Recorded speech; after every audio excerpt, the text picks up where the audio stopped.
Iran সরাসরি আমেরিকাকে হুমকি দিয়েছে যে যে কোনো মুহূর্তে মার্কিন সেনাদের উপরে আকস্মিকভাবে হামলা চালাতে পারে ইরান। শুধু তাই না, মধ্যস্থতাকারীর ভূমিকা যে সমস্ত দেশ পালন করছে সেই সমস্ত দেশের মাধ্যমে ইরান আমেরিকাকে মেসেজ দিয়েছে যে তারা হরমুজ প্রণালী থেকে যেন নৌ ব্লকেট সরিয়ে নেয়, তা না হলে যুদ্ধ শুরু হবে এবং মার্কিন সেনাদের উপরে ব্যাপক ভিত্তিক হামলা চালানো হবে। নট অনলি দ্যাট, আরও কথা আছে। ইরান এমন ইঙ্গিত দিয়েছে যে যদি যুদ্ধ শুরু হয় তাহলে পারস্য উপসাগরীয় দেশগুলোতে ব্যাপক হামলা চালাবে ইরান, এবং এমনকি কুয়েতে স্থল অভিযান চালাতে পারে ইরান। মানে বড় বড় সব খবর। এপাশে ডোনাল্ড ট্রাম্প বলেছেন হরমুজ প্রণালী দিয়ে আমেরিকা জাহাজ পরিচালনা করবে ওমানের সাইড দিয়ে। যদি ওমান তাতে বাধা দেয় তাহলে ওমানের উপরে বোমা মেরে একেবারে মাটির সাথে মিশিয়ে দেবে, উনি বিশ্রী ভাষায় বলেছেন। সেটা একদম মানে প্রকাশযোগ্য না, অশালীন ভাষায়। এপাশে আমেরিকার নৌ সচিব যিনি হাংকাউ, তিনি আমেরিকার অস্ত্র নির্মাণকারী প্রতিষ্ঠান রেইথনকে একটা বিরাট বড় কাজ দিয়েছেন। 2290 কোটি অর্থাৎ $22.9 বিলিয়ন চুক্তি। এই চুক্তির আওতায় দ্রুত গতিতে রেইথন কোম্পানিকে টমাহক ক্রুজ ক্ষেপণাস্ত্র তৈরি করতে হবে। ইরানের সাথে যুদ্ধ করতে গিয়ে তাদের টমাহক ক্রুজ ক্ষেপণাস্ত্র ব্যাপকভাবে ক্ষয় হয়ে গেছে, খরচ হয়ে গেছে। এই গ্যাপ পূরণ করতে হবে। এবং আমেরিকা খুব থ্রেট ফিল করছে রাশিয়া, চীন, উত্তর কোরিয়া সব জায়গা থেকে।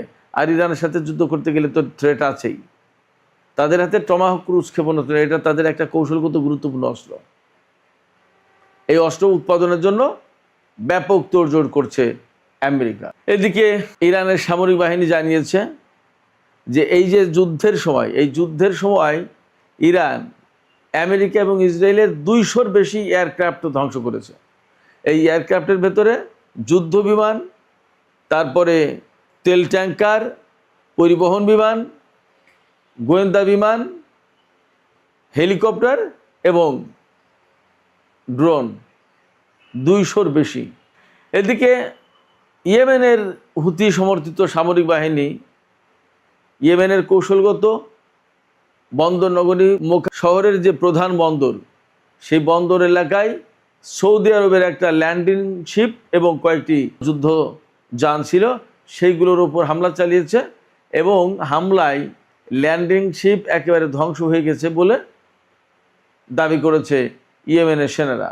যুদ্ধের যখন এরকম পরিস্থিতি, তখন হরমুজ প্রণালী কিন্তু খুবই ক্রিটিক্যাল অবস্থায়। আপনাদের নিশ্চয়ই খেয়াল আছে, ইরান এবং আমেরিকার মধ্যকার যে ইসলামাবাদ সমঝোতা স্মারক সই হয়েছিল তার 60 দিনের মেয়াদ শেষ হয়ে গেল। আজকে 17ই আগস্ট, এর মেয়াদ কিন্তু আর বাড়ানো হয়নি। ফলে পরিস্থিতি ক্রমেই বেশি উত্তেজনাপূর্ণ হয়ে উঠছে। হরমুজ প্রণালীতে জাহাজ চলাচল একেবারেই কমে গেছে। এর ফলে আন্তর্জাতিক বাজারে তেলের দাম আরও বেড়েছে। সব কিছু মিলে ইরান এবং আমেরিকার মধ্যকার যে যুদ্ধ এবং যুদ্ধ পরিস্থিতি, সেটা খুবই ক্রিটিক্যাল অবস্থায় আছে। সুপ্রিয় দর্শক, এই বিষয়গুলো নিয়েই আমরা এখন বিস্তারিত আলোচনা যাচ্ছি। আশা করি আলোচনা ভালো লাগবে। আর যদি ভালো লাগে তাহলে নিশ্চয়ই লাইক, কমেন্ট, শেয়ার করবেন এবং চ্যানেলটি সাবস্ক্রাইব করে সাথে থাকবেন। চলুন দর্শক, আমরা বিস্তারিত আলোচনা করি। অনেক আলোচনা, কোনটা রেখে কোনটা করব, পরিস্থিতি এমন।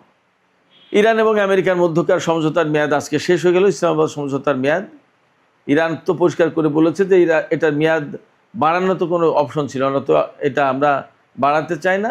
বরং আমরা আমেরিকাকে মেসেজ দিয়েছি, মধ্যস্থতাকারী দেশ মেবি পাকিস্তান, তুরস্ক অথবা কাতার বা এই দেশগুলোর মাধ্যমে, যে তোমরা হরমুজ প্রণালী এলাকা থেকে এই ব্লকেট যেটা দিয়েছো সেটা সরিয়ে নাও, তা না হলে কিন্তু যে কোনো মুহূর্তেই ভয়াবহ যুদ্ধ শুরু হবে, ভয়াবহ হামলা হবে।